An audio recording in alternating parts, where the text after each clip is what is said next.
Welcome to Pastscapes, your place for calming journeys into the past. Somewhere beneath the cobblestones of Valdenmoor, there are corridors that no living map has ever captured. Tunnels that breathe, chambers that hold silence the way a cupped hand holds water, carefully, completely, as though the silence itself is precious. No one has ever mapped them all, and perhaps in some quiet corner of human history, that was entirely intentional. Tonight we are going somewhere few have gone. We are going down beneath the ancient city of Valdenmoor, past its medieval foundations, past its Roman-era stones, past even the earliest scratched marks of the first people who looked at this valley and decided, here, we will build here, we will stay. But before we descend, take a moment. Wherever you are right now, let your body settle. Feel the weight of your limbs, the softness beneath you, the steady rhythm of your own breathing. You are safe, you are warm, and the story we are about to enter has been waiting, patiently, quietly, for a very long time. So settle in, let the modern world fade away, and join me as we explore the entire story of Valdenmoor, and the forgotten catacombs no one ever mapped, long before the first stone was ever laid. Long before the first fire was kindled in the valley that would one day become one of the most quietly mysterious cities in all of the ancient world, there was simply land and silence and time. Picture it now, if you will. A wide, shallow valley cradled between two mountain ridges that rise gently on either side like the walls of an enormous sleeping bowl. The mountains here are old. Not the sharp, aggressive peaks of younger ranges, but rounded, weathered things, smoothed by millennia of wind and rain and the slow, grinding passage of ice. They are the kind of mountains that do not demand your attention. They simply exist, enormous and patient, the way only very old things can exist. The valley floor is soft with grass in the warmer months. Grasses that grow tall and silver-green, bending in waves when the wind moves through them, whispering in a language that has no translation. The river that runs through the center of the valley is not wide, but it is steady. A dark, clear ribbon of water that carries snowmelt from the northern ridge down through the lowlands, and eventually, many miles to the south, into a larger river system that connects to the sea. In spring, the riverbanks overflow gently, depositing rich, dark soil across the floodplain, and everything grows lush and dense in response. In winter, the river slows but never entirely freezes. It keeps moving, always moving. What is harder to see in this first imagining of the place is what lies beneath the grassy floor of the valley, beneath the dark soil and the root systems of the ancient oaks that cluster near the river's edge. There is limestone, vast, pale, honeycombed limestone, laid down during a period so distant that the creatures who lived when it formed have no names we recognize. Limestone is, in many ways, a patient collaborator with water. Over millions of years, the steady seepage of slightly acidic groundwater through the rock dissolves it, carves it, hollows it out in ways that leave no surface trace. From above, the valley looks solid. From below, it is anything but.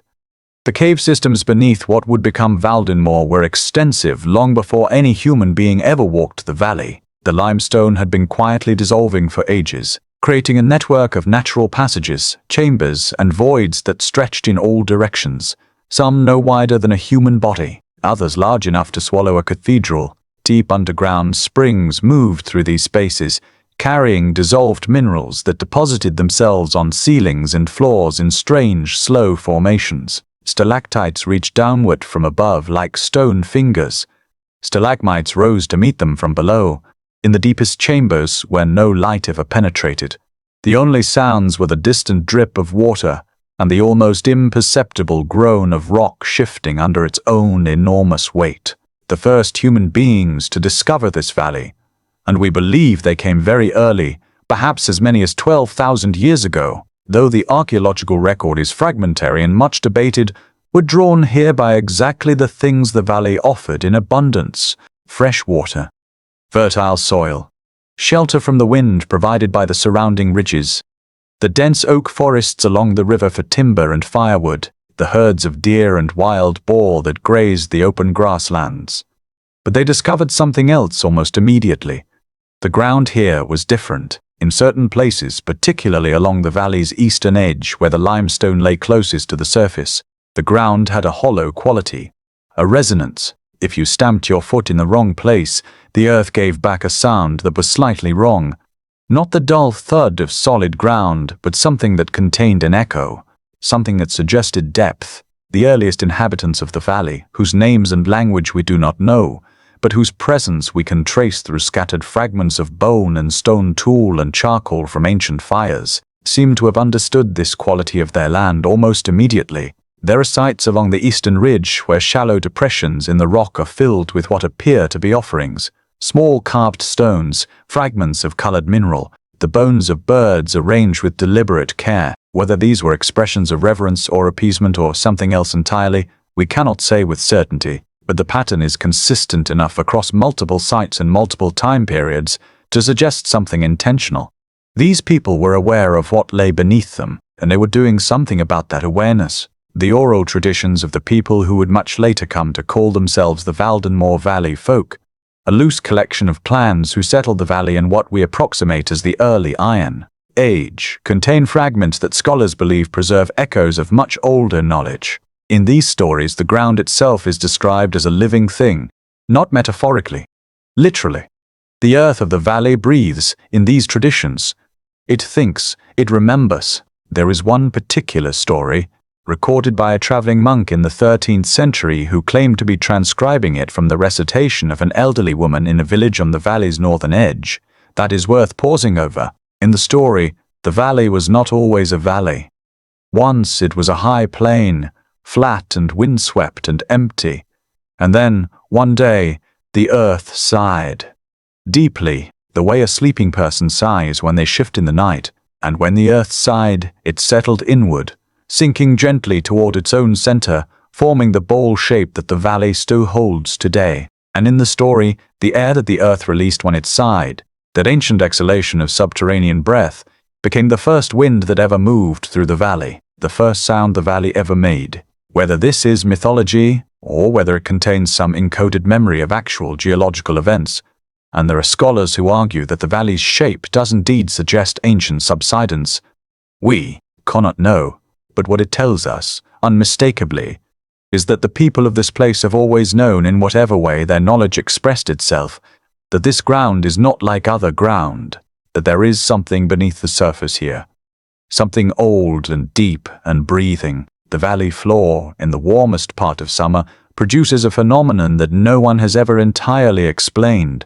In certain spots, particularly near the eastern ridge, you can feel a faint coolness rising from the ground, not a cold spring or a damp seep, just a gentle, persistent breath of cooler air emerging from cracks in the rock that are sometimes barely visible. In the height of summer heat, these spots were gathering places.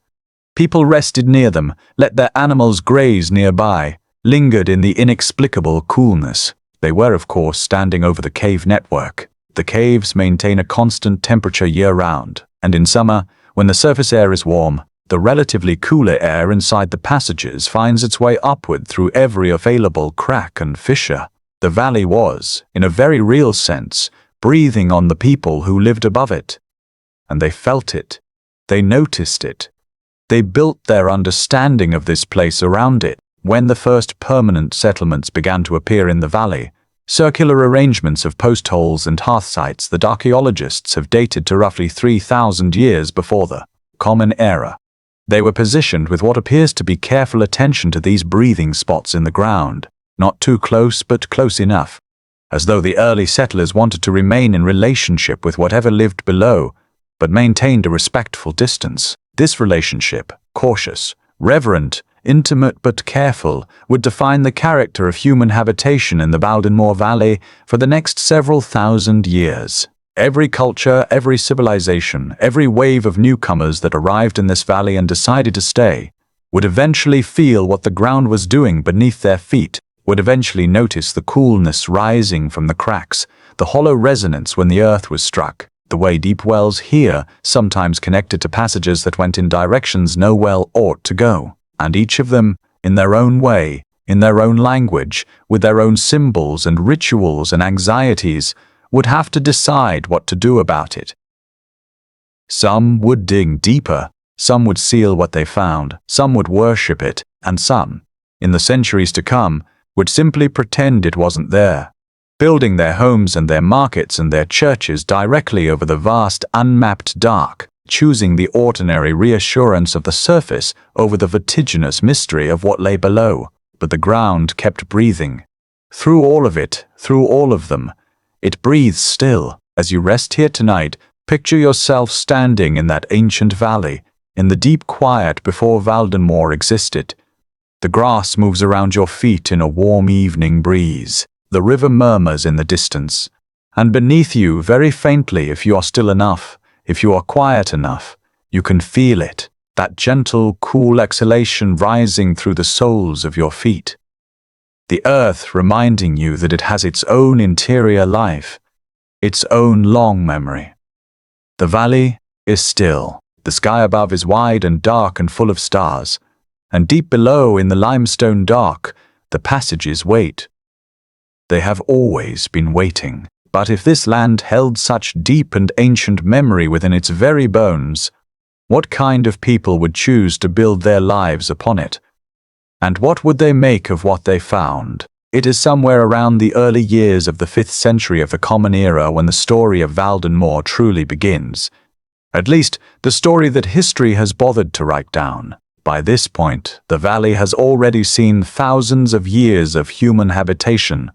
The Iron Age villagers came and went, leaving behind their ash and their broken pottery. Roman surveyors passed through, noted the valley in their records as a useful waypoint and moved on. A small Roman garrison may have been stationed near the river for a generation or two, though the evidence for this is thin and contested. What is not contested is that when the groups we might loosely call the founders of Valdenmoor arrived in the valley, they found a landscape already layered with the residue of human presence. Scattered ruins, overgrown field systems, the faint trace of old roads. They also found the eastern ridge and the breathing ground and the deep wells that went nowhere expected. The founders were a mixed group, as most medieval settlement communities were, a combination of displaced families from farther east, a contingent of monks seeking isolation for a new religious house, a handful of craftsmen and traders who recognized a natural crossroads when they saw one, and a group of people whose origin is simply recorded in the oldest surviving document that mentions Valdenmoor by name as those who had always been here. This last group, the continuity people, as some historians have called them, were apparently the descendants of much older valley inhabitants, the living link to all that deep prehistoric knowledge of the ground. The name Valdenmoor itself first appears in a church register dated to approximately 431 CE, though the document is a later copy of an earlier original and its precise dating is debated. The name is compound, drawn from two older root words. The first, Vaud, is generally translated as the deep or the vale, or, in one interpretation that a small number of linguists find compelling, the voice. The second, moor, simply means what it says, a stretch of wet, dark earth, open land, ground that holds water, the deep moor, the valley of dark earth, the voice of the ground. Any of these translations might be accurate. All of them somehow feel right for this place. The earliest structures of Valdenmoor were modest. The monks built their first oratory of timber and river stone on a raised platform of earth near the valley's northern end. Deliberately elevated, it has been suggested, because the founding abbot was uneasy about building directly on the eastern floodplain where the ground behaves strangely. The craftsmen and traders clustered near the river crossing, erecting workshops and a small market hall. The displaced families from the east built their homes in a loose arc around the market, and the continuity people, those who had always been here, lived where they had always lived, at the eastern edge of the valley, in low stone houses built on the thinnest of soils above the most porous of the limestone. The relationship between the newcomers and the continuity people was, from the earliest records, complicated. The continuity people possessed knowledge, this was undeniable, and the newcomers recognized it even when they were uncomfortable with its nature. They knew which wells to drink from and which to avoid. They knew where the ground was reliable and where it could not be trusted. They knew, in ways that were more instinct than science, where the subsurface passages ran, and they knew, perhaps most importantly, that certain things had been placed in those passages by people who came before them, and that those things were not to be disturbed. What those things were, the earliest records do not say. The monk who compiled the first written history of Valdenmoor, working in approximately the 6th century from oral sources and earlier fragments, refers only to the old arrangements below and expresses what reads unmistakably as a desire not to inquire further, but the newcomers brought with them an appetite for building that the continuity people could not entirely contain. Within 2 generations of the founding, Valdenmoor had grown considerably. The market had expanded into a proper trading post, attracting merchants from the roads that passed nearby. The monastery had been rebuilt in stone. A mill had been constructed on the river, and as the community grew it needed more space, which meant digging, foundations, cellars, wells, and as they dug, they found things. The first significant discovery came during the construction of what the records call the Great Hall of the Valley Lord, a structure we know almost nothing about, except that it required deep foundations and that its construction stopped abruptly for a period of several weeks before resuming with what the record describes, with frustrating vagueness as certain adjustments to the plan. Something was found during the digging of those foundations, something that required a change of plan. The record does not say what. But the continuity people knew. One of them, a woman referred to in the records only as the Keeper of the Eastern Ways, is recorded as having spoken before the Valley Council around this time. The monk who preserved her words was clearly working from a summary rather than a verbatim account, but what survives is striking. She warned, in essence, that the ground of Valdenmoor was not simply ground, that beneath the city they were building there existed another city, older and deeper and dark, that this older city had its own order, its own logic, and that the order of the world above depended more than the newcomers could understand on not disturbing the order of the world below. The Valley Council, it appears, listened politely and then largely ignored her. Construction continued.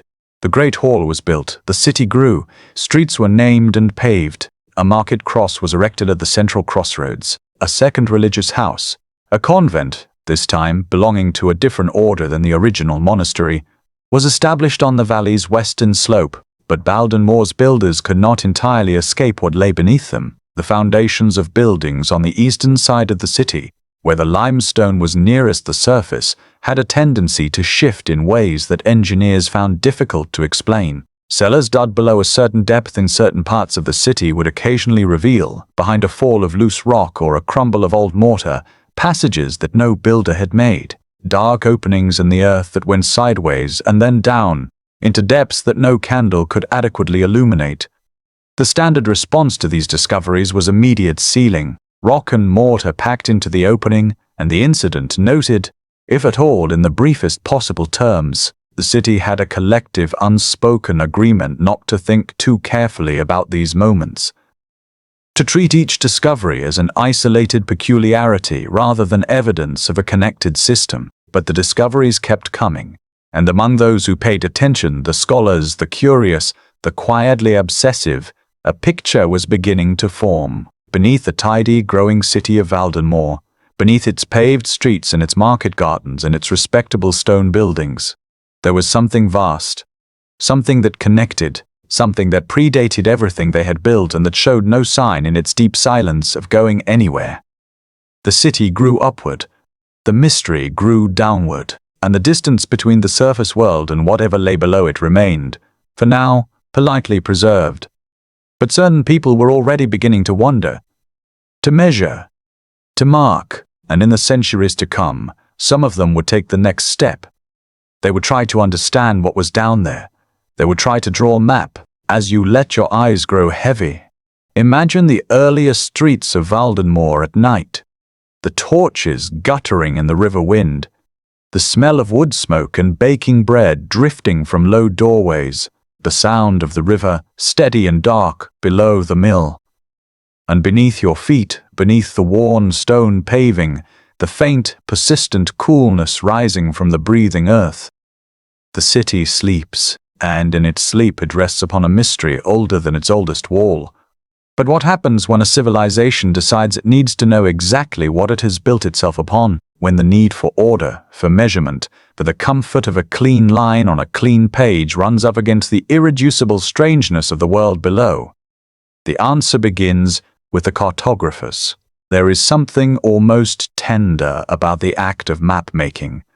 To look at a piece of land, or a city, or a river, or a coastline, and say, I will know this, I will record this, I will reduce the magnificent, complicated living reality of this place to lines and symbols and measurements so that others, who cannot be here, can understand it. Maps are acts of love, in a sense. Obsessive, sometimes maddening, occasionally doomed love. The love of a person who cannot bear the idea of anything being unknown. Valdenmoor in its middle centuries, roughly the period we might call the High Medieval, from around the 10th century through the early 14th, was a city with a passionate relationship with maps. It was, by this point, a genuinely significant urban center, not enormous by the standards of great medieval cities, but substantial, well-organized, and positioned at the convergence of several important trade routes. Its market was famous in the region for the variety of goods that passed through it. Its 2 religious houses had grown considerably, and the monastery in particular had developed a scriptorium of considerable reputation, a place where manuscripts were copied and illuminated and occasionally composed, where learning was preserved and transmitted and, now and then, quietly expanded.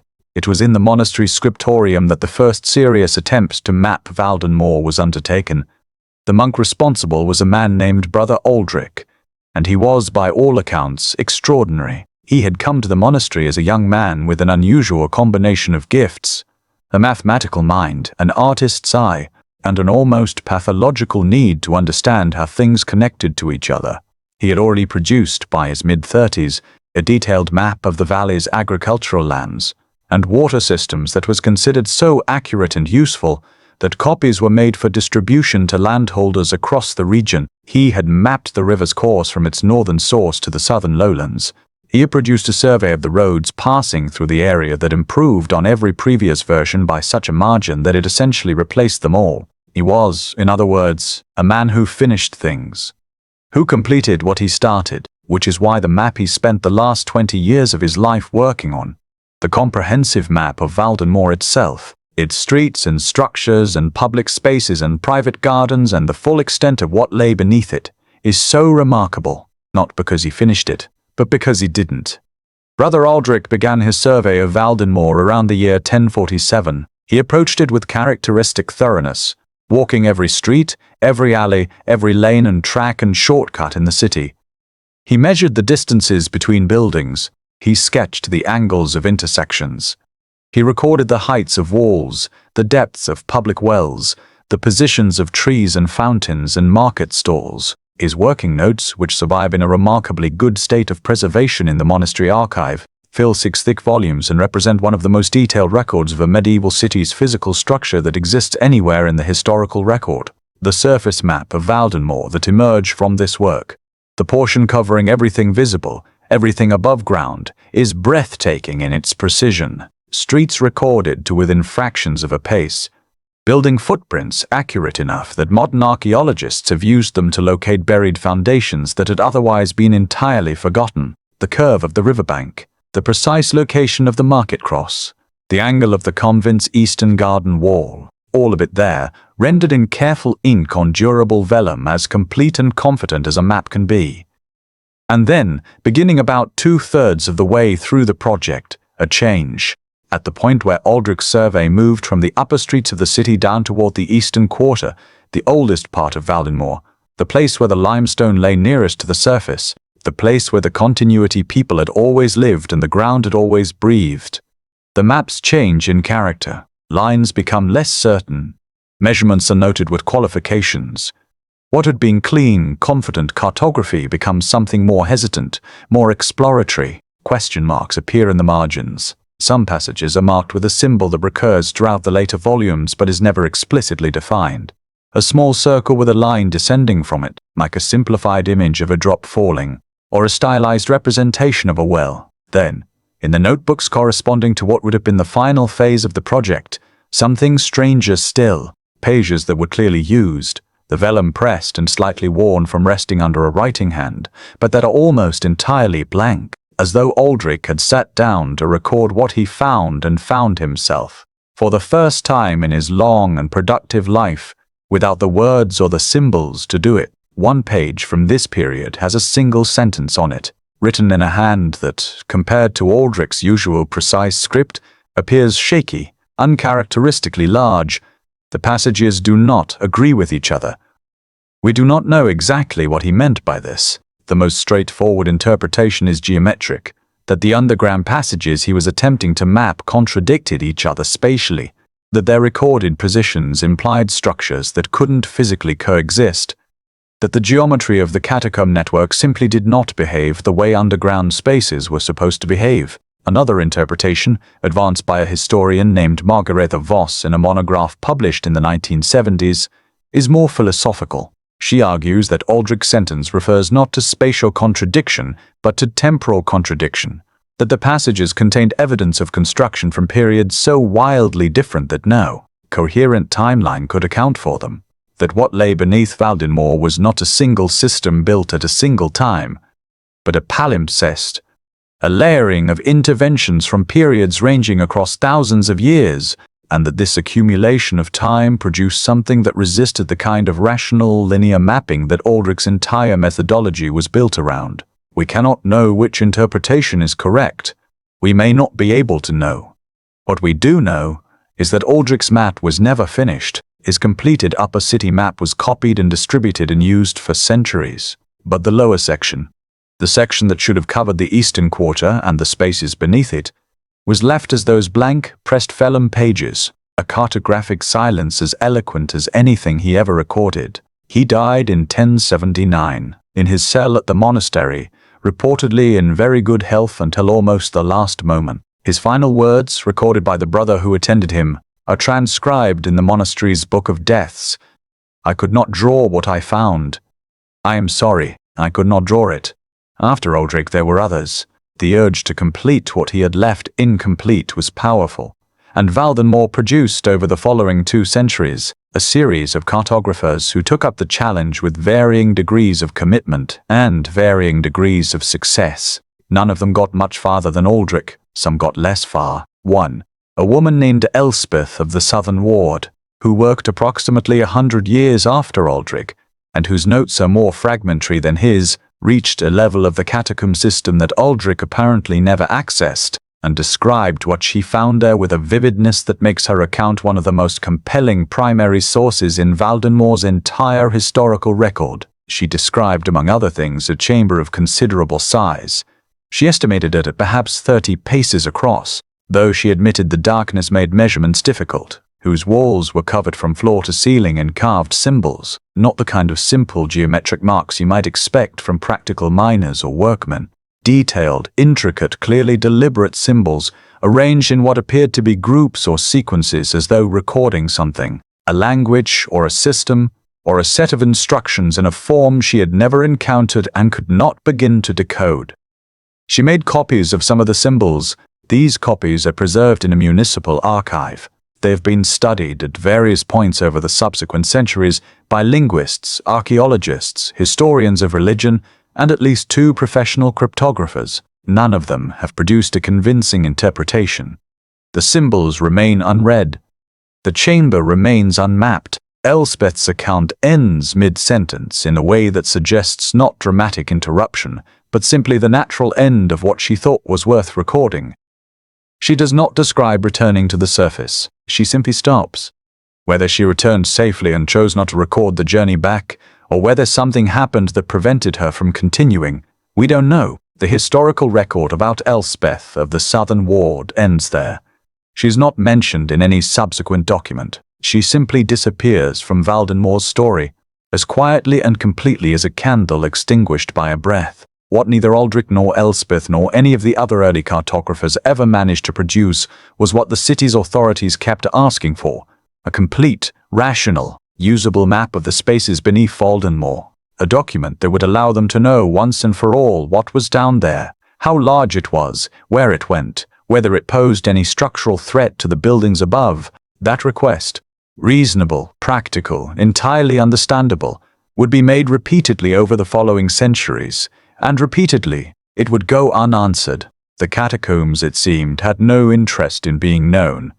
As you rest here, let the image of those blank pages settle over you like a warm, soft blanket. Brother Aldrich, sitting at his desk in the candlelit scriptorium, staring at the vellum that refuses to receive his measurements, the careful, ordered world of his expertise dissolving at the boundary of the deeper world, the candle flame bending slightly in a draught that rises, very faintly, from somewhere below the monastery floor. Outside, the city of Valdenmoor hums with its ordinary life. Carts on cobblestones, voices in the market. The river, always the river. And below all of it, the passages. Patient, unmeasured, waiting to be understood by someone with the right language. But there were those who did not want to map the catacombs for practical reasons. There were those who had been using them for centuries, carefully and deliberately, for purposes of their own. And their story begins in one of Valdenmoor's most unusual and secretive institutions, the Brotherhood of the Stone Key. Not all monasteries are what they appear to be. Not all religious communities draw their boundaries at prayer and fasting and the illumination of manuscripts. Some, throughout the long history of human spiritual seeking, develop a more complicated relationship with the world, with its hidden things, its dangerous knowledge, its underground spaces. The Brotherhood of the Stone Key was founded in Valdenmoor sometime around the year 1150.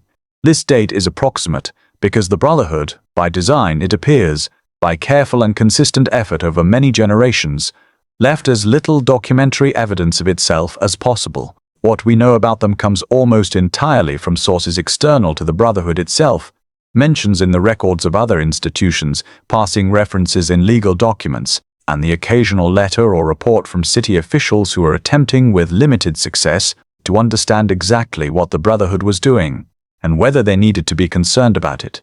The Brotherhood established itself in the eastern quarter of the city. This was not accidental. The eastern quarter was, as we've already seen, the oldest and strangest part of Valdenmoor. The part built on the thinnest limestone above the most extensive portions of the catacomb network, in the neighborhood that had always been home to the continuity people with their deep ancestral knowledge of what lay below. The building the Brotherhood occupied, or built, or adapted from an earlier structure, the record is unclear, was known simply as the Stone House. It was a large, low, plain building of grey limestone, unremarkable in its exterior appearance, with small windows and a single heavy door of oak bound in iron. It sat on the eastern edge of the quarter, backing up against the valley wall, and it had, according to city records from the period, deep cellars of unusual extent. This last phrase, appearing in a property assessment from around 1180, is noted without apparent concern by the assessor, as though deep cellars of unusual extent were simply a feature of properties in that part of the city. Perhaps by that point they were.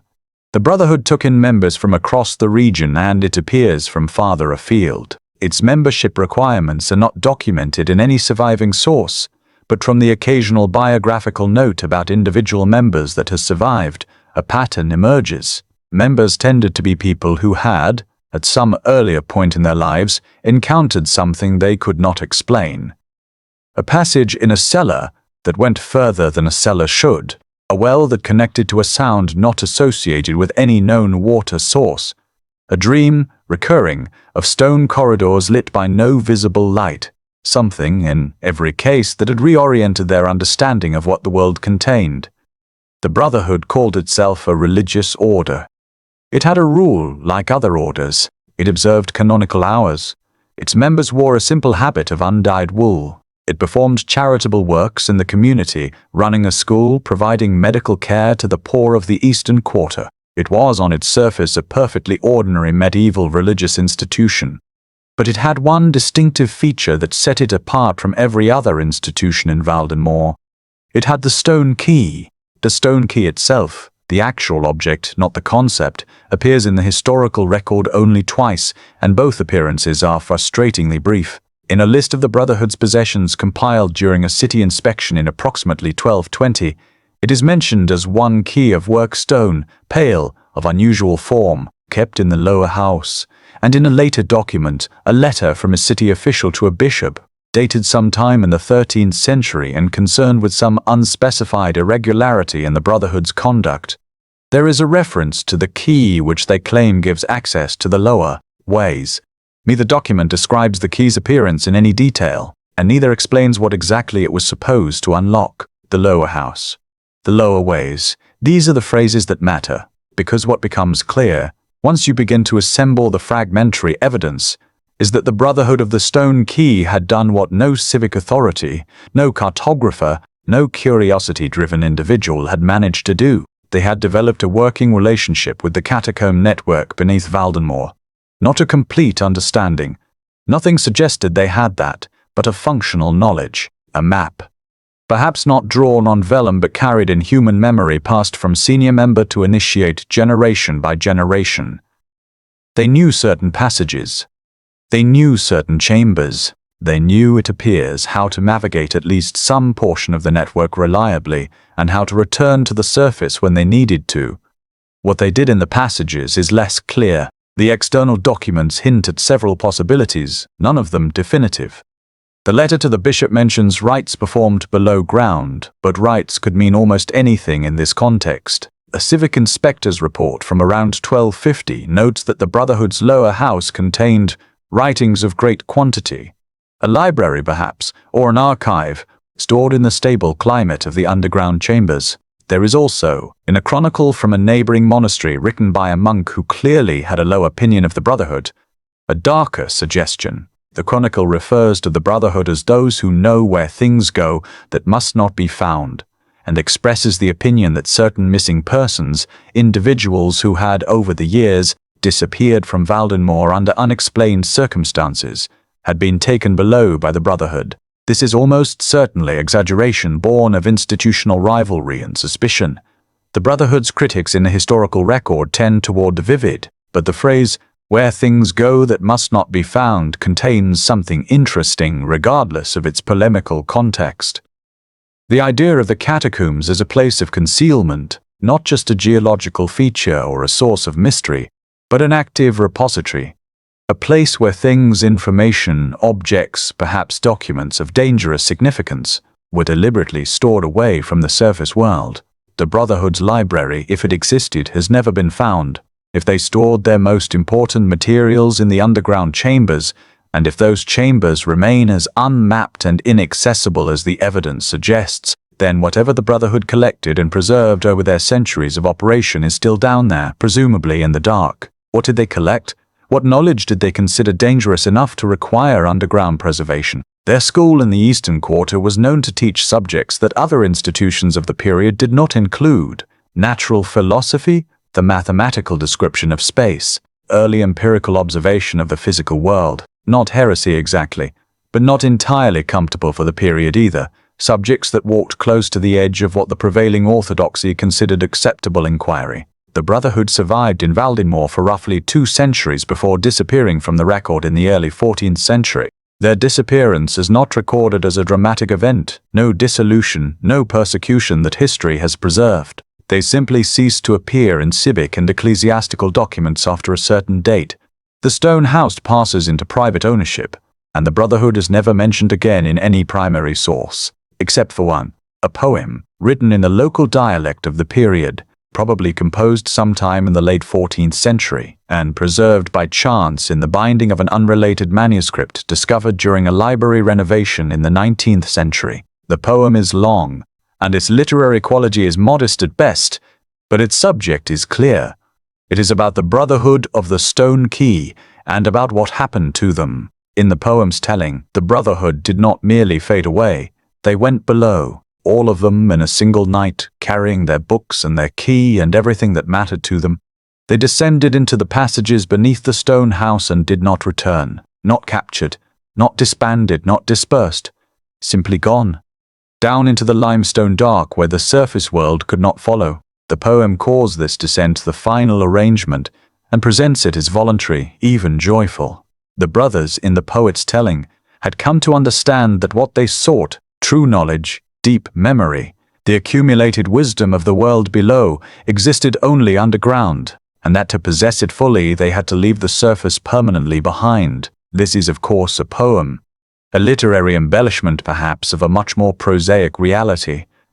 But it lodges in the mind, the image of the Brotherhood carrying their candles and their manuscripts into the dark, the stone house above them emptied and silent, the heavy door swinging open in the night air, and somewhere below, in a chamber that no map has ever recorded, a pale stone key laid down carefully on a stone ledge. Waiting, as you settle deeper into rest, let the image of the stone house surround you.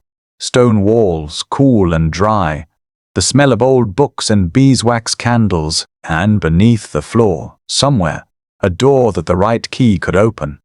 Perhaps the knowledge the Brotherhood collected is still there, perhaps in the deep chambers, where the temperature never changes and the air holds still, scrolls and manuscripts lie undisturbed in their darkness, waiting for a reader who speaks the right language, perhaps. But the earth, which has always been patient, was not always willing to wait, and in the year 1349, Valdenmoor's long, careful, managed relationship with what lay beneath its streets was shattered in a single catastrophic night. There are nights in history when the world changes. Not gradually, not through the slow accumulation of cause and effect, but abruptly, violently, in the space of a few terrible hours. Nights when the ground beneath human certainty simply gives way and something older and more powerful comes rushing in to fill the space where comfort used to be. The 14th of March, 1349, was one of those nights in Valdenmoor. It had been a cold winter. Cold even by the standards of a region accustomed to hard winters. Snow had fallen in November and not fully melted until late February, and when it finally went, it went quickly, releasing months of accumulated meltwater into the ground in a matter of days. The soil was saturated, the river ran high, the cellars of the lower city flooded in ways that were unusual even for the spring melt season, and the eastern quarter, that oldest, most porous, most permeable part of the city, saw water rising in places where it had never risen before. The groundwater, in other words, was doing something unusual, moving in new patterns, finding new channels, and in the vast ancient water-shaped limestone beneath the city, the consequences of this unusual movement were beginning to build. The collapse happened sometime between the 2nd and 3rd hours of the night, roughly what we would call between 2 and 3 in the morning. Almost everyone was asleep. The streets were empty. The only person documented as being awakened outdoors at the time was a night watchman named Tobias, whose account of what he witnessed was recorded 2 days later and survives as the single most detailed contemporary description of the event. Tobias was making his rounds through the eastern quarter when he heard a sound he described as the earth clearing its throat. Not a loud sound, not a roar or a rumble, just a deep, low clearing. A sound, he said, that you felt more in your chest than heard with your ears. He stopped. He looked around. Everything appeared normal. Then the ground in front of him, a stretch of the main street of the eastern quarter perhaps 20 paces long and 10 paces wide, simply dropped. Not explosively. Not with a violent crack, just a sigh almost, a settling, a surrender. The surface of the street fell away, as if a trap door had been opened beneath it, sinking rapidly into the dark, taking with it a section of road surface, the facade of 2 adjacent buildings, a market stall that stood at the corner, and a well that had been drawing water from whatever depths wells in this part of the city connected to. The collapse exposed a space below, a large space. In the darkness of the night, with only his torch, Tobias could not see far into it. But what he could see was enough to make him turn immediately and run for help. He described a void of considerable size, with walls of pale stone on either side and passages leading away from it in at least 2 directions. He described the smell of the air that rose from the opening as cold and old, a scent he had no better words for. He described on the floor of the void what appeared to be objects. He could not make them out clearly, but their presence was distinct. By the time help arrived, city guards, the town's mayor, several members of the surviving religious community. The collapse had stopped spreading. The edges were stable. The hole in the street sat like a wound in the city's surface, roughly oval, approximately 3 stories deep, with the rubble of the fallen buildings and road surface at the bottom, and behind the rubble, clearly visible even by torchlight, the walls and passages Tobias had described. The reaction of the city authorities was swift and decisive. Within hours, the area was cordoned off. Armed guards were stationed at the perimeter. The residents of the nearby buildings were evacuated, and a debate began among the mayor and his council about what to do. The debate lasted exactly 3 days. On the first day, a small group, the mayor, 2 senior officials, and a master builder, descended into the void to assess the damage. What they saw there they apparently discussed extensively among themselves. The accounts of what was said in those discussions survive only in fragments, filtered through later secondary sources, but the substance of what they found is recoverable. At least in part, the void opened into a substantial chamber, much larger than the street collapse alone had suggested. The chamber was not natural. Its walls, though clearly ancient, showed signs of deliberate shaping. The floor was not bare rock, but something smoother, paved or at least carefully leveled, with a surface that had been worked by human hands. And the passages leading from the chamber extended into the dark in ways that the master builder, even with the best torches they had brought, could not trace to their ends. There were carvings on the walls, symbols. The report notes their presence but does not describe them, which is itself suggestive, as though whoever prepared the report chose deliberately not to put the symbols into words. There were objects on the floor. The report lists with careful vagueness certain items of apparent age and purpose unknown. No inventory, no description, just that remarkable, studied vagueness. The master builder estimated, based on what he could see of the chamber's dimensions, that it was of greater extent than any building presently standing in Valdenmoor. This is a striking claim. Greater extent than the monastery, greater extent than the great market hall, greater extent than the combined floor space of the cathedral that had by this point been under construction for nearly 2 decades. One very large room, and from it passages leading into more rooms, more passages, more darkness. On the second day of the debate, the city council received a visit from representatives of what remained of the continuity people, the descendants of those who had always been there, now few in number, marginalized by centuries of urban growth, but still living in the eastern quarter, still carrying their ancient knowledge. They came to the council with a request. They asked that the void be sealed. They asked that no further exploration be undertaken. They said, and this is preserved in a note made by the council's recording secretary, though its wording is clearly paraphrase, that the uncovering was not an invitation, but a warning, that the ground had shown what it wished to conceal, and that the appropriate response was to conceal it once more. The council listened. On the third day, they voted. The vote, as recorded, was unanimous. The void would be sealed. Within a week, a team of builders was at work. Stone and mortar filled the collapsed section from the bottom up. A wooden palisade was erected around the site. The evacuated residents were told that the eastern quarter street was being repaired and reinforced. No mention was made, in the official public record, of what had been found beneath it. The repaving of the street took approximately 3 months. When it was finished, it looked like any other street in Valdenmoor. The buildings lost in the collapse were rebuilt on stronger foundations. Foundations that were designed according to the builder's notes, to rest on the intact limestone without connecting to any of the voids below. The council's records from this period contain a remarkable instruction, preserved in a minute from a session held the month after the collapse. The instruction is addressed to the city's record keepers and to the master of the monastery scriptorium. It reads, in the stilted formal Latin of the period, as follows: "Let no further account of the events of March be recorded in any document held by this city, and let the accounts already made be removed to a place of appropriate security." The cover-up was official, deliberate, organized, which means that what the mayor and his officials saw in that chamber in those 3 days of debate was something they considered genuinely threatening, not to public safety. They had handled that efficiently enough, but to something else, to the city's self-understanding, perhaps, to the story Valdenmoor told about itself. A story that depended on the ordinary reliability of the ground, on the city being founded on something solid and knowable rather than on an unmapped abyss. Some stories, it seems, are more dangerous than the ground can bear. For centuries after 1349, the eastern quarter street was just a street. People walked it, drove carts over it, set up stalls on market days. Children played on it.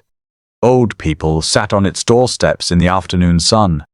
Nobody talked about what had happened. the memory faded from public knowledge, though it survived, passed in whispers, encoded in local sayings and children's games, whose original meanings had long been forgotten in the private knowledge of the families who had always lived there. The continuity people still walked carefully in the eastern quarter. They still knew where not to stamp your foot too hard, and beneath the repaved street 3 stories down in the sealed darkness of the chamber, the carvings on the walls remained. There is a particular kind of person, you may know one, or perhaps you are one, who responds to a locked door, not with acceptance, but with a deepening of interest, for whom the words "do not enter" function less as a prohibition than as an invitation written in a slightly different typeface, who finds that sealed spaces and blank pages on maps and unanswered questions act upon them the way a low, persistent sound acts on a tuning fork, resonating, amplifying, producing eventually a vibration that can no longer be contained. Valdenmoor, over the 3 centuries following the Great Collapse, produced several such people. They came from different backgrounds, had different methods and different temperaments, and reached different conclusions. What they shared was a willingness to go underground. The first expedition, as historians have come to call it, took place in 1612, more than 2.5 centuries after the collapse. The historical distance matters. By 1612, the events of 1349 had faded from even the most diligent folk memory. The official suppression of the records had been largely successful. Most residents of Valdenmoor in the 17th century had no particular awareness that anything unusual had ever happened in the eastern quarter. The city had continued to grow, to change, to rebuild itself over its own past. But libraries exist for a reason, and the Valdenmoor Municipal Library, reorganized and partly open to scholarly public access in the late 16th century, contained, tucked among its more respectable holdings, apparently overlooked by those who had attempted to purge sensitive documents after 1349, a small number of documents that an attentive reader might find suggestive. Aldrich's incomplete map, Elspeth's truncated account, several other fragments of various ages that, taken together, assembled into a picture that one particular reader in 1610 found irresistible. His name was Peter Valdenmoor. He was a merchant's son, well-educated, financially comfortable enough to pursue his obsessions without pressing need to do otherwise, and he was fascinated by what he had found in the library. He spent 2 years researching before he acted, reading everything available about the city's eastern quarter, corresponding with scholars in other cities about the geology of limestone country, acquiring ropes and torches and the best contemporary surveying equipment he could obtain. In the spring of 1612, with 2 companions, both unnamed in his account, identified only as my associate from the northern city and the young engineer, he entered the catacomb network through a passage he had identified in the basement of a property he had temporarily leased in the eastern quarter. He descended for the first time on the 17th of April. He emerged on the surface after approximately 4 hours, in a state that his later account describes as profoundly shaken but intellectually exhilarated.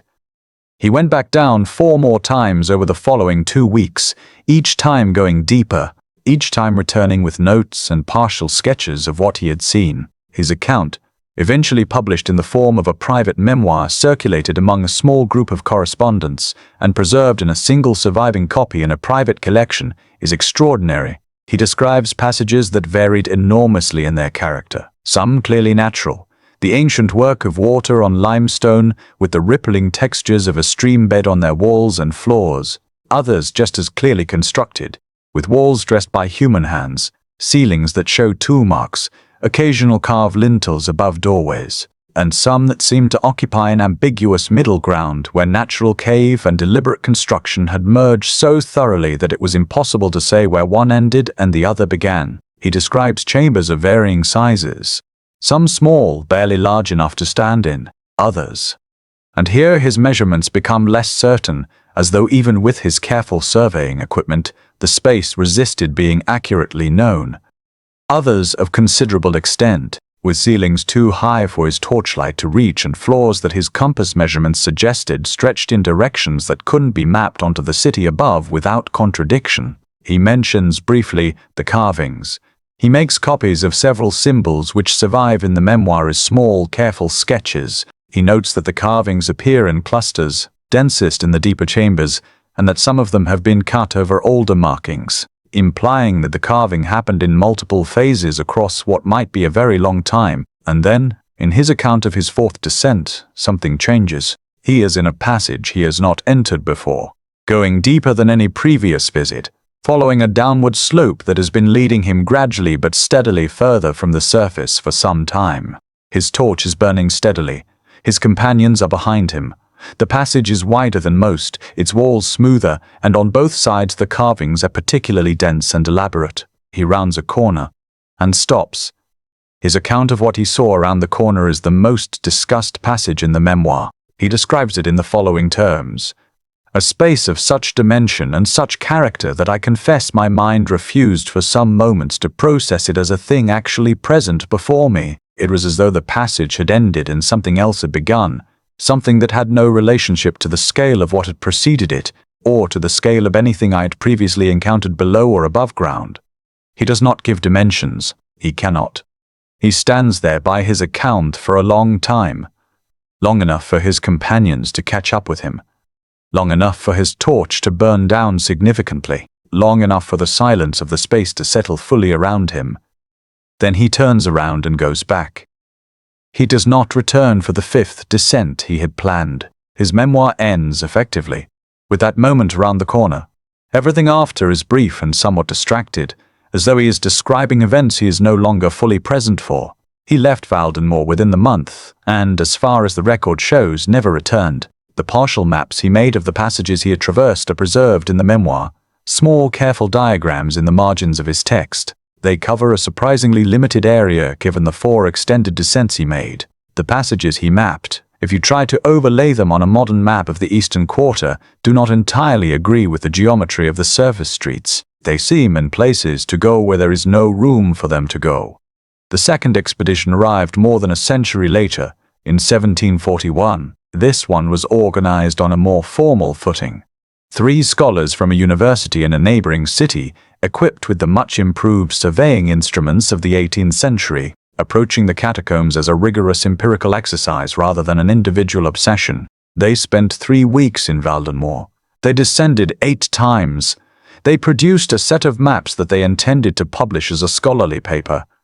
They never published the paper. What is known is that their maps, when compared to Valdemoor's century-old sketches and to Aldrich's 600-year-old fragments, agreed in some respects and disagreed in others. Passages that Valdenmoor had mapped were still there, more or less where he had placed them. The passages that Valdenmoor had mapped in one configuration appeared, in the 1741 survey, to have a different configuration, not just different from his descriptions, different in ways that implied the passages themselves had changed. Stone does not move. Limestone passages, once formed, do not rearrange themselves. This is a geological fact. But the maps disagreed, and the 3 scholars, who were committed empiricists, could not reconcile the disagreement with any explanation that satisfied them.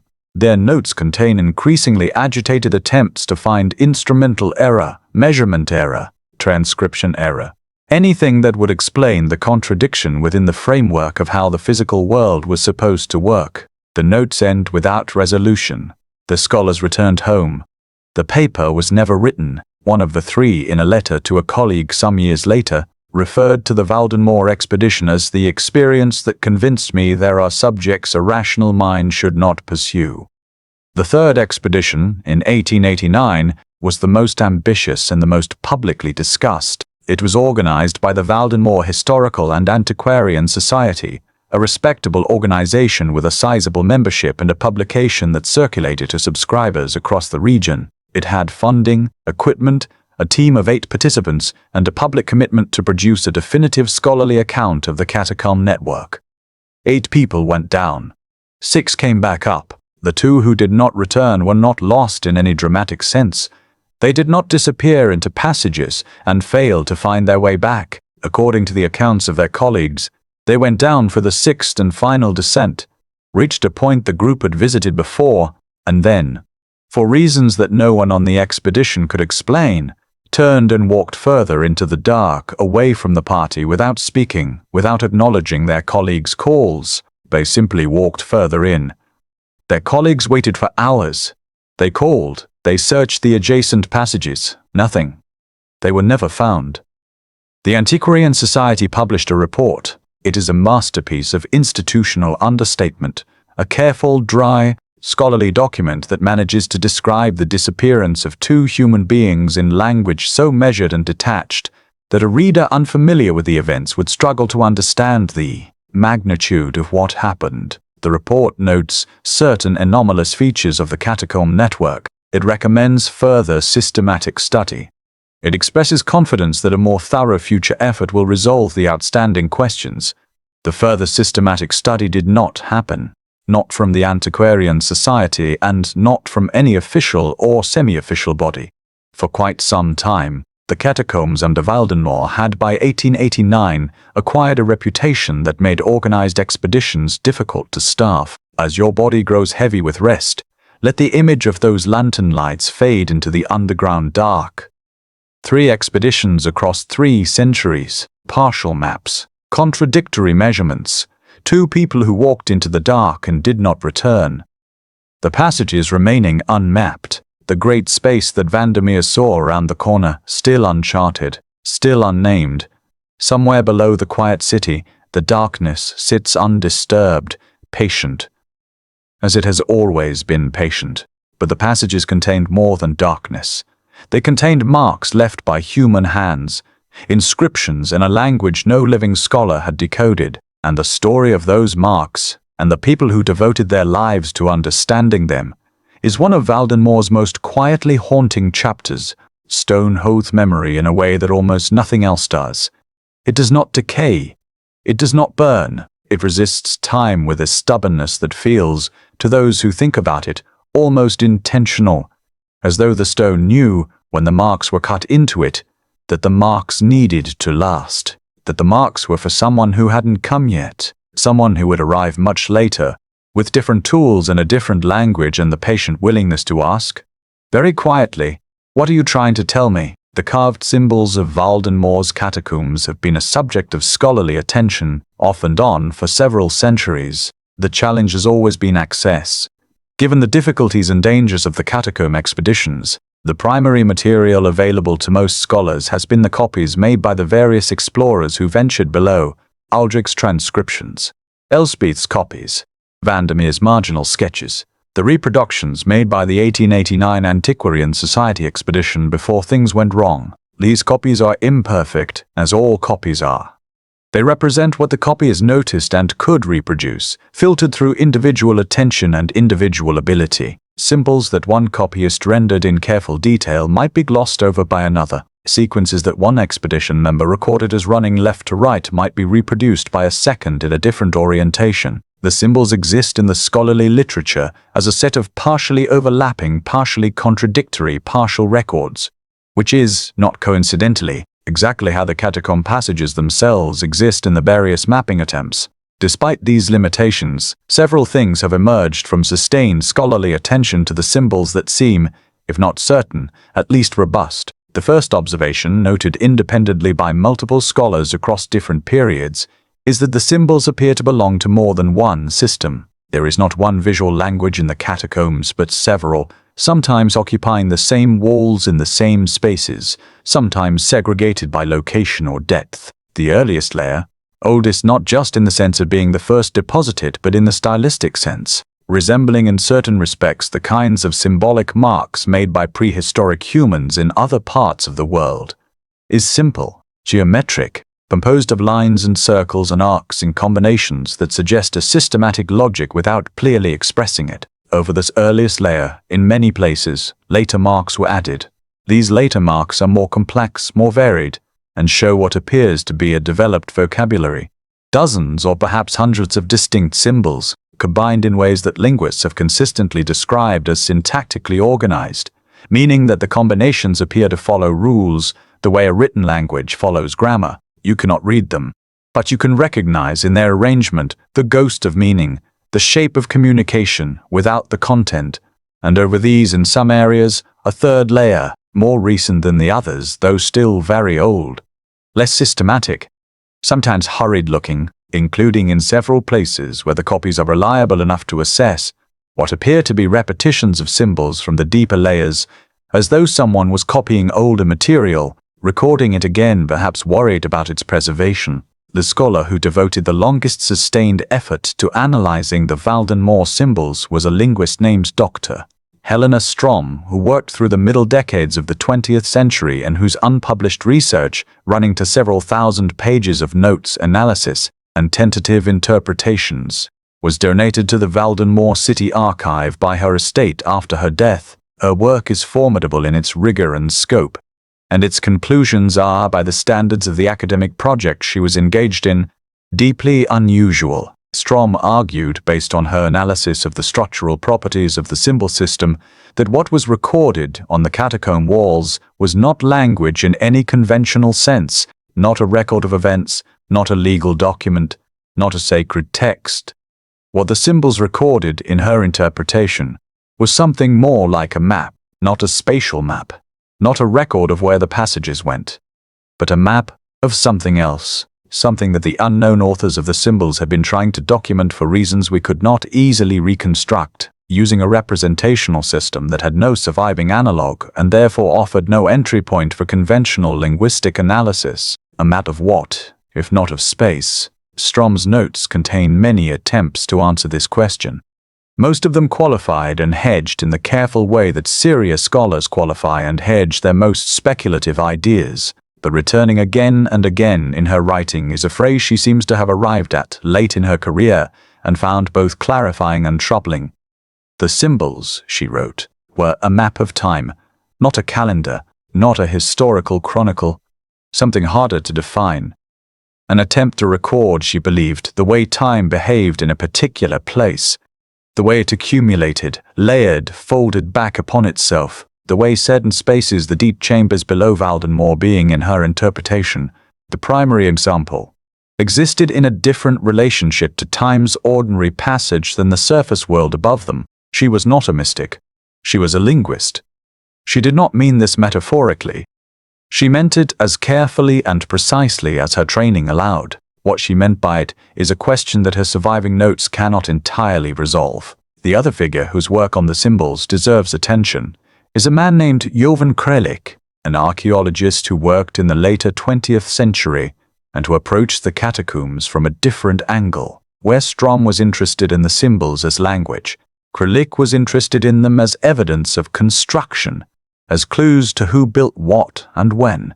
His analysis of the architectural features of the catacomb passages visible in photographs taken during the 1889 expedition, photographs he worked from because he could not obtain permission to enter the passages himself, led him to a conclusion that he spent several years trying to disprove before accepting. The deepest and oldest portions of the catacomb network, in his assessment, were not built by any civilization that appears in the conventional historical or archaeological record of the region. Not Roman, not Iron Age, not Bronze Age. The construction techniques implied by the photographic evidence, the specific way in which the stone had been dressed, the joinery between blocks, the geometry of the arches in certain chambers, matched nothing in the comparative architectural database that Kralik spent years building. They were not, in other words, the work of any known people. His paper advancing this argument was published in a regional archaeological journal in 1988.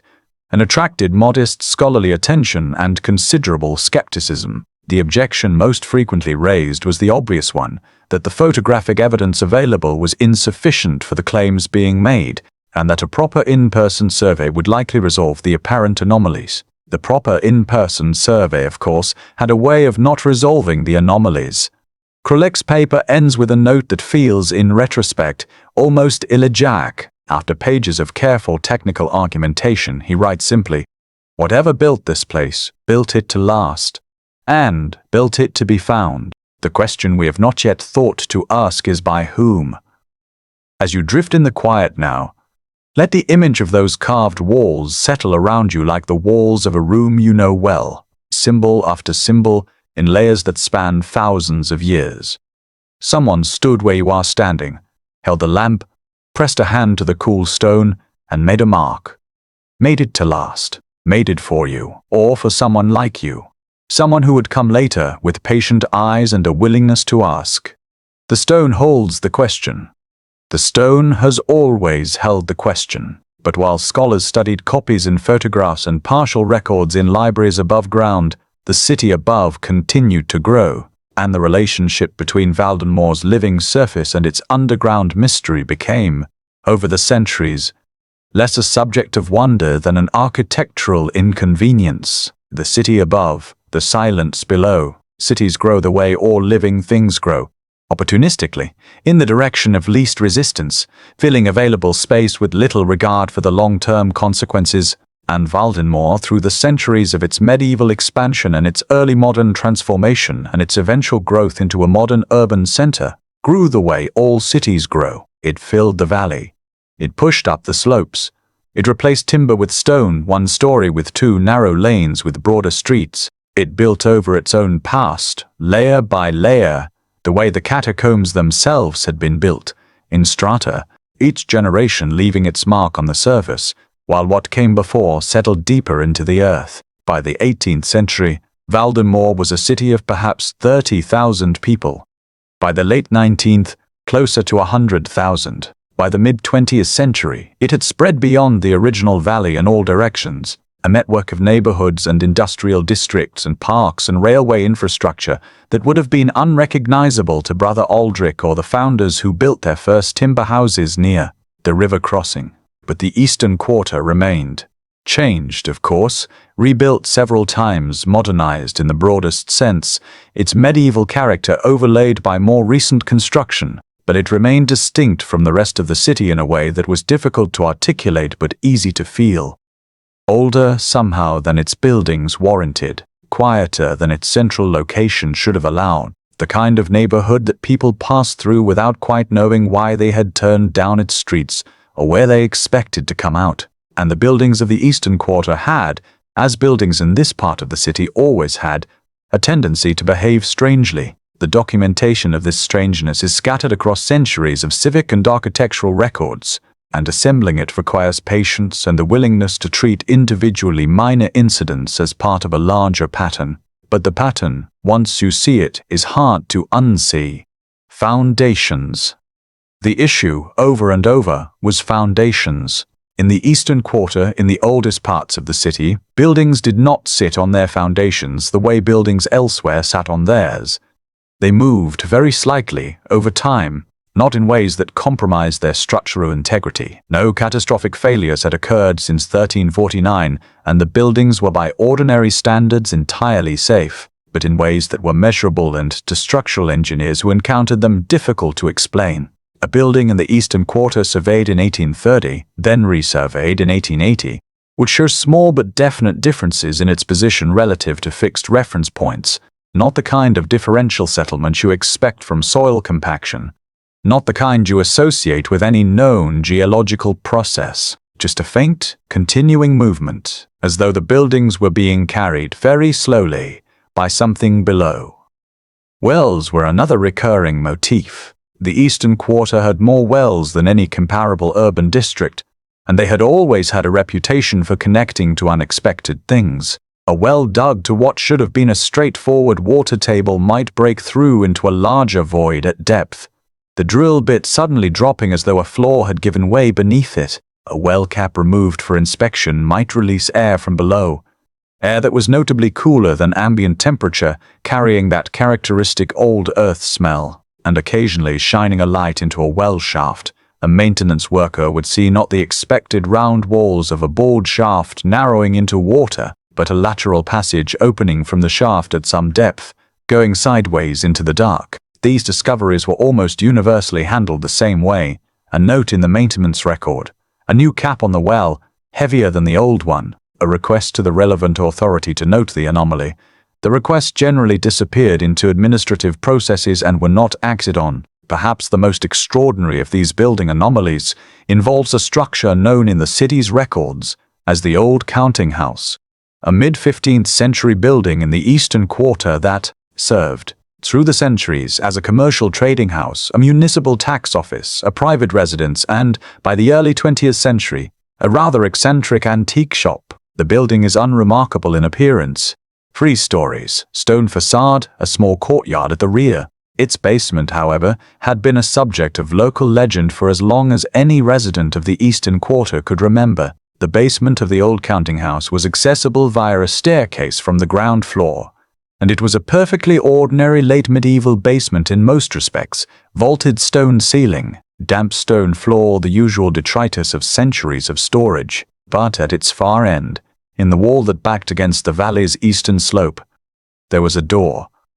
The door was old, very old, older, several architectural historians had noted, than the building it was in, its frame and lintel made of a stone type not used in the counting house's construction, and showing a style of dressing that suggested a significantly earlier date. It was also consistently, and regardless of how many times it was removed or replaced or sealed over, unlockable. Owners of the property across the centuries had tried various approaches to the door: boarding it up, bricking it over. In the 19th century, filling the void behind it with rubble. Nothing worked in any permanent sense. The boarding rotted and fell. The brick facing cracked and separated. The rubble, after some years, settled and compacted, leaving a gap at the top of the doorframe through which cold air moved. The door, as of the most recent documentation, a property survey from the 1990s, which noted it with the studied casualness of a document that has encountered something it has decided not to pursue, simply opens. Its mechanism is not understood. Its destination is not recorded. The antique dealer who occupied the building through the mid-20th century, a man referred to in local records only by his last name, Marchetti, left a brief account of the door in a letter to a friend preserved in a private collection. In it, he describes the door as "my most reliable neighbor." He says that on certain nights, cold nights he notes especially, the gap at the top of the doorframe produces a sound. Not alarming, he says. Not dramatic. Just a very faint, very low sound. The kind of sound, he writes, that you would describe as breathing if you wanted to be theatrical about it, which he assures his correspondent, did not. He describes checking the temperature at the doorframe one winter night with a thermometer. The temperature on his side of the door was 7 degrees. The temperature of the air coming through the gap was a constant 4 degrees, regardless of the external conditions. Exactly the temperature of deep underground air. Stable. Unchanging. The temperature of the permanent dark. Marchetti sold the building in 1961 and moved to another city. His letter does not say why. The broader pattern of these anomalies, the moving foundations, the strange wells, the door in the basement, tells a story that no individual incident adequately captures. It tells the story of a city that has been built, incrementally and without full awareness, over a space that does not conform to the assumptions on which the buildings were designed. A city whose ordinary surface life rests, in the most literal possible sense, on a mystery it has chosen not to fully investigate. The people who live in the Eastern Quarter know this, in the way that people always know things about the places where they live. Not always articulately, not always consciously, but in the body, in the habits, in the small rituals that accumulate around inexplicable facts. They do not stamp hard on certain parts of the street. They do not dig in certain gardens. They keep their well caps heavy. They have learned, as all people in this valley have always learned, to live in relationship with what is below, to acknowledge it without engaging it, to let it be what it is. But not everyone in Valdenmoor was satisfied with that accommodation, and in the final decades of the 20th century, with new technology and institutional backing and the optimism of people who believed that the modern world had finally developed the tools to answer any question it cared to ask, one more attempt was made, the last survey. As you settle into the deep stillness of sleep, imagine the Eastern Quarter at night, its quiet streets, its old stone buildings, the faint coolness rising from beneath the cobblestones. A city that has learned to rest on its mystery without being destroyed by it, that has incorporated the unexplained into the texture of daily life so thoroughly that it becomes, in a sense, ordinary. The basement door in the old counting house breathing in the cold, the wells, capped and heavy, the foundations moving their fraction of a millimeter each year as they have always moved, the city above, the silence below, and in a government office somewhere in Valdenmoor in the late 20th century, a proposal being carefully assembled, charts and equipment lists and carefully worded justifications, a plan to finally, definitively, completely map what lay beneath the city.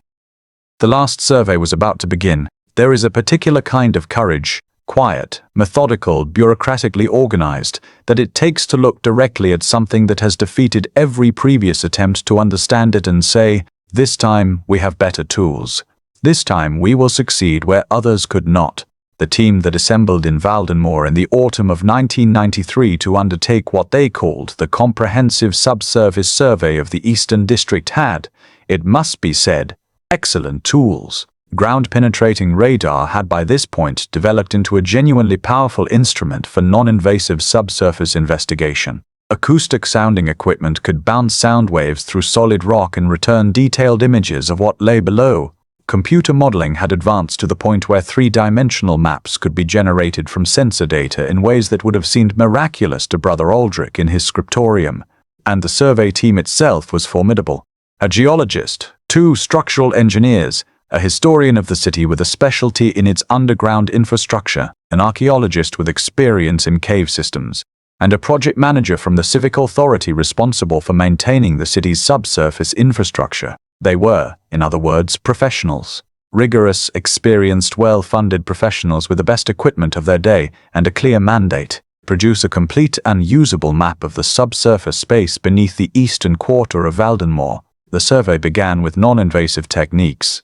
For the first 3 weeks, the team worked entirely from the surface, moving their ground-penetrating radar equipment systematically across every accessible surface in the eastern quarter, streets, courtyards, the floors of basements where owners permitted access. The data was fed into the project's computer system and processed overnight, producing images that updated the team's understanding each morning. The first surprising result came at the end of the first week. The radar images confirmed the existence of subsurface voids over a much larger area than any previous assessment had suggested, not just in the immediate vicinity of the known catacomb access points, but throughout the entire eastern quarter and extending, apparently, beneath significant portions of the adjacent districts as well.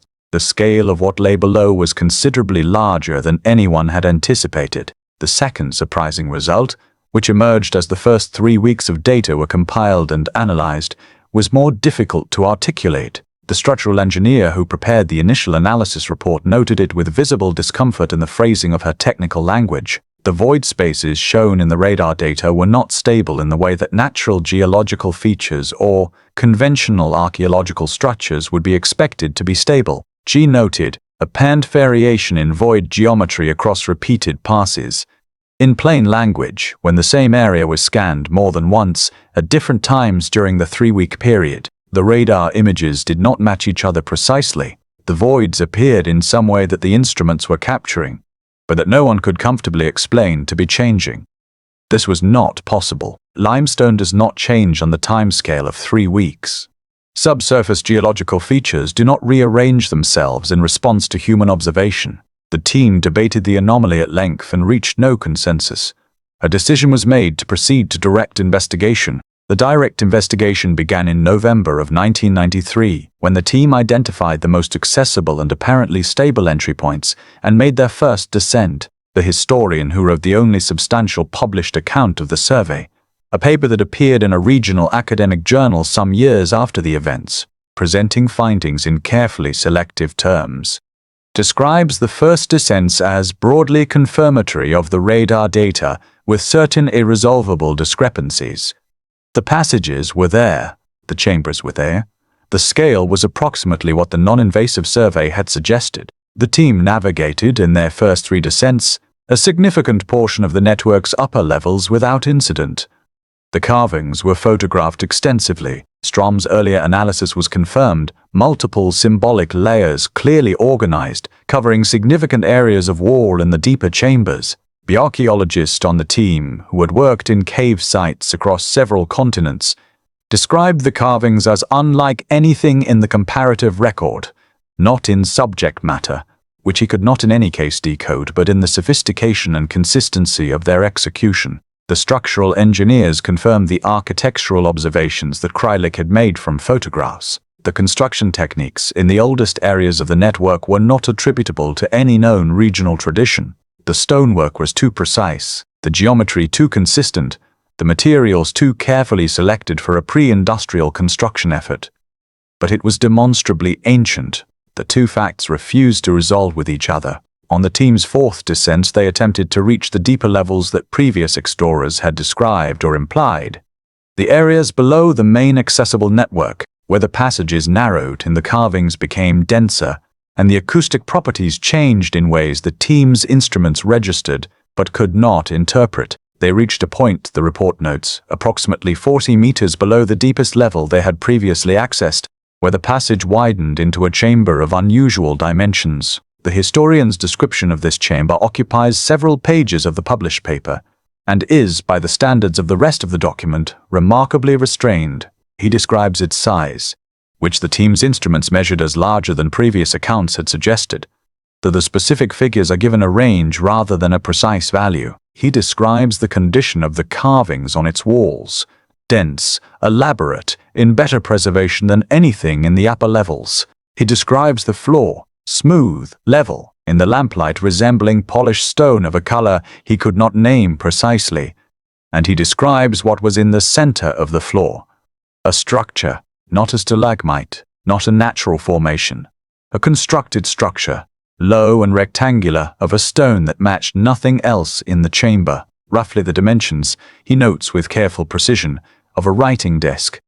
On the structure's surface, oriented to face the passage through which they had entered, was a single carved symbol, not one of the symbols from the wall sequences, distinct from those isolated standing alone. The archaeologist photographed it. The historian sketched it. The copies they made are reproduced in the paper, and they are reproduced accurately. I know this because the published image has been compared with the photograph, and they match. The symbol has been analyzed. It has been compared with every known writing system, every known iconographic tradition, every known symbolic vocabulary from every period and every culture that has been extensively documented. No match has been found. It stands alone, which is to say, it belongs to no known human context. What happened after the team saw the symbol is described in the published paper in a single paragraph. The paragraph says that the team completed their documentation of the chamber, made a thorough photographic record, took material samples from the floor and walls, and conducted acoustic measurements, that they then made an orderly withdrawal to the surface. That the survey was concluded at this point, the data was compiled and analyzed, and the report was prepared. What the published paper does not mention is what a member of the survey team described in an interview given privately to a local historian approximately 15 years after the event, and preserved in that historian's notes as the actual reason the survey ended when it did. According to this account, after completing their documentation in the chamber, as the team was preparing to withdraw, something happened. Not physical, not threatening in any conventional sense, but something that, in the account, is described with a clarity and consistency that makes it hard to dismiss. The team member describes a quality of the silence in the chamber at that moment, not the ordinary silence of an underground space, something more active than that. A silence that felt, she said. And she said she knew how this sounded and said it anyway, like a tension, like the space was aware that the survey was concluding, like it was waiting with enormous patience for them to leave. All 6 members of the team felt it simultaneously. None of them spoke. They left. They did not return. The final report submitted to the civic authority was detailed, professional, and carefully managed in its conclusions. It confirmed the existence of an extensive subsurface network beneath the eastern quarter. It characterized the network as both architecturally and archaeologically significant. It recommended further study. It noted certain anomalies in the survey data that required additional analysis. It did not recommend making the full data publicly available. The raw radar scans, the full photographic record, the acoustic measurements from the deeper chambers, these were classified as requiring further expert review before release. They have not been released. The civic authority acknowledged receipt of the report. A committee was established to review the recommendations. The committee met several times over the following years. Its minutes, which are publicly accessible in the municipal archive, contain no substantive discussion of the survey's findings. They contain instead extensive procedural discussion and a recommendation, eventually accepted, to postpone further action pending the development of improved investigative methodologies. The catacombs beneath Valdenmoor remained officially as they had always been. Noted, acknowledged, unmapped. The last survey had achieved, ultimately, what all the surveys before it had achieved. A confirmation that something extraordinary existed below the city, combined with an inability to fully account for what that something was. Some questions, it seems, are too large for the tools we bring to them, and some places keep their secrets not through hostility, but through a kind of irreducible complexity. A refusal to be reduced to the scale of human knowing. As you rest in the deep quiet of this night, let the image of that chamber settle over you like cool stone. The carved walls, the smooth floor, the low structure at the center, its single symbol facing the passage entrance. The team standing in the lamplight, their equipment recording faithfully everything that could be recorded, the silence attending. And then, very quietly, the team walking back toward the surface, the chamber behind them exactly as they found it, exactly as it has always been, patient, old, complete. It is late now. The city of Valdenmoor is quiet, not the quiet of abandonment or emptiness. No, this is the warm, inhabited quiet of a city at rest, the quiet of lit windows in upper floors and the distant sound of a car moving through empty streets and the faint bark of a dog somewhere across the valley, the quiet of 12,000 years of human presence, momentarily stilled between one day and the next. Walk with me, one final time, through the eastern quarter at this hour. The streets here are narrow and old. The cobblestones are worn smooth by centuries of feet.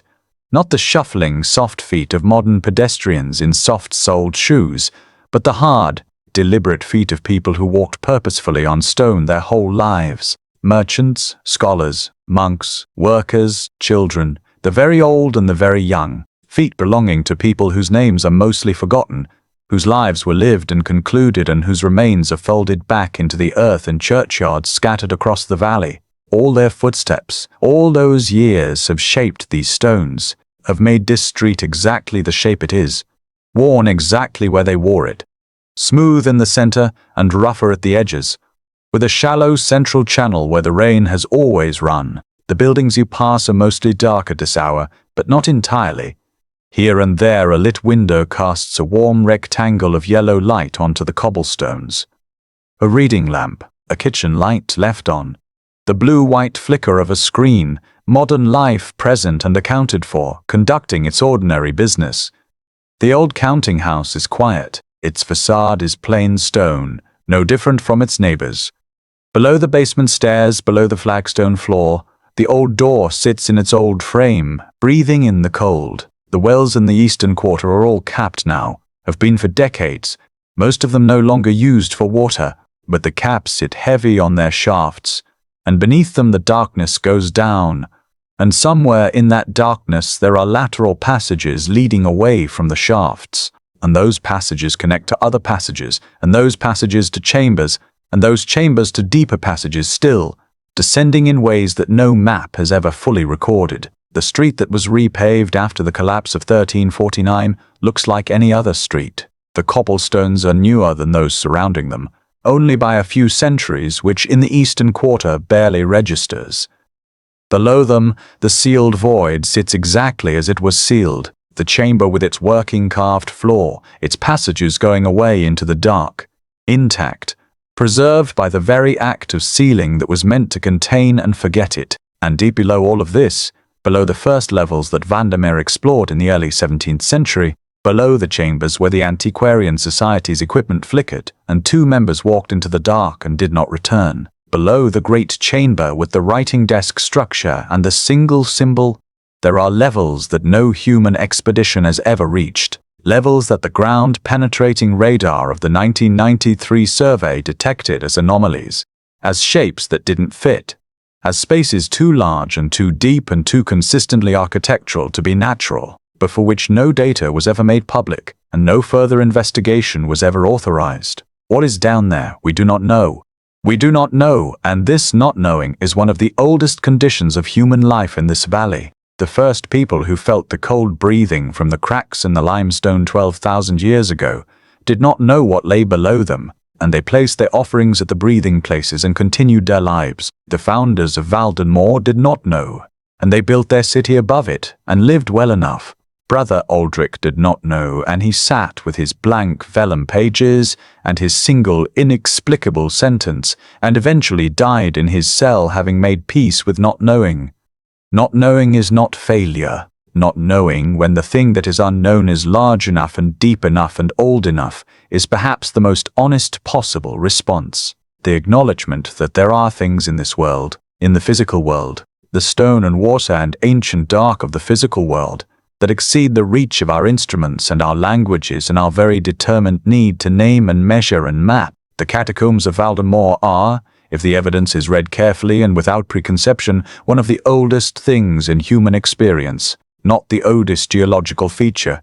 The limestone itself is orders of magnitude older than any human presence, but the oldest intersection of human purpose and underground space, the place where the very first peoples in this valley met the mystery of what lay below them and responded, with offerings, with reverence, with the careful management of a relationship they could feel but not fully see. Every generation since has renewed that relationship in its own way.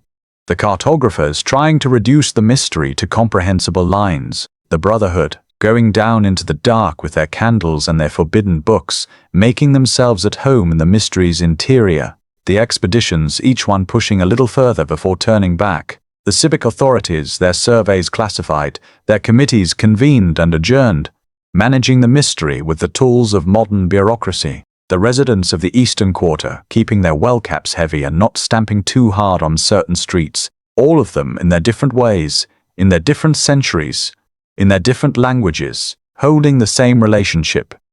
The one that began before history, the one that has no end, that the historical record has yet recorded. What does the symbol on the writing desk structure mean? What are the carvings on the walls saying in their layered, complex, impossibly ancient language? What is in the deepest chambers that the last survey's instruments detected and did not describe? What did the two members of the 1889 expedition see when they walked into the dark? Where did the Brotherhood of the Stone Key go on that last night when they took their candles and their manuscripts below? We do not know. We hold these questions the way the cupped hand holds the silence, carefully, completely, because the questions themselves have value. The not knowing is a kind of knowing. The mystery is its own form of meaning. The blank space on the map is not an absence, it is a presence. The presence of something too large to fit on any map we have yet been able to make. Valdenmoor sleeps tonight, as it has always slept, above the river that never stops moving, above the valley that breathed its first human breath 12,000 years ago, above the limestone and the passages and the chambers and the symbols and the deep levels where the temperature never changes and the silence attends. In the morning, the market will open, the schools will fill with children, the streets will carry the usual traffic of an ordinary city going about its ordinary life. The Eastern Quarter will be exactly what it appears to be on any given Tuesday morning. Old stone, narrow lanes, residents carrying their shopping and walking their dogs and stopping to exchange words with neighbors. But the ground will breathe. The cold will rise through the cracks in the limestone and touch the soles of feet passing above it. The wells will hold their silence behind their heavy caps. The door in the basement of the old counting house will sit in its ancient frame, oriented toward whatever it has always faced, breathing in the 4-degree air of the permanent dark. And in the deep chambers, untouched and uncounted, the walls will hold their symbols. Patient, waiting, kept by the stone as the stone has kept everything it was trusted with, across all the long centuries of the world above them, changing and wondering and building and forgetting and discovering again. The echo of all those feet on the streets above drifts down through the limestone, very faint, the way all sounds become faint with distance. And in the deepest chambers, where no sound from the surface has ever been clearly heard, there is only what has always been there. The silence of deep time, the patience of old stone, the mystery that does not need to be solved to be true. And so you rest here now, in the long quiet of the sleeping city. Your breathing is slow and even. The day has released you, the world above has stilled, And if you are very quiet, if you let the last traces of waking thought dissolve into the warm dark behind your eyes, you might feel it, very faintly, a coolness rising as though from very far below. The breath of the earth, steady and slow, moving upward through 12,000 years of stone. Valdenmoor breathes, and in its breathing you are held. Let the mystery hold you as the stone holds the symbols, safely, completely, without requiring you to understand. Let the old patience of deep places settle over you like the warmest, heaviest blanket you have ever known. Let the passages go where they go, in their unmapped distances, while you stay here, warm, still, at rest. The river moves in the valley below. The stars turn above the ridge. The limestone breathes, and so, as the echoes of the past fade into silence, may you drift into a calm and restful night.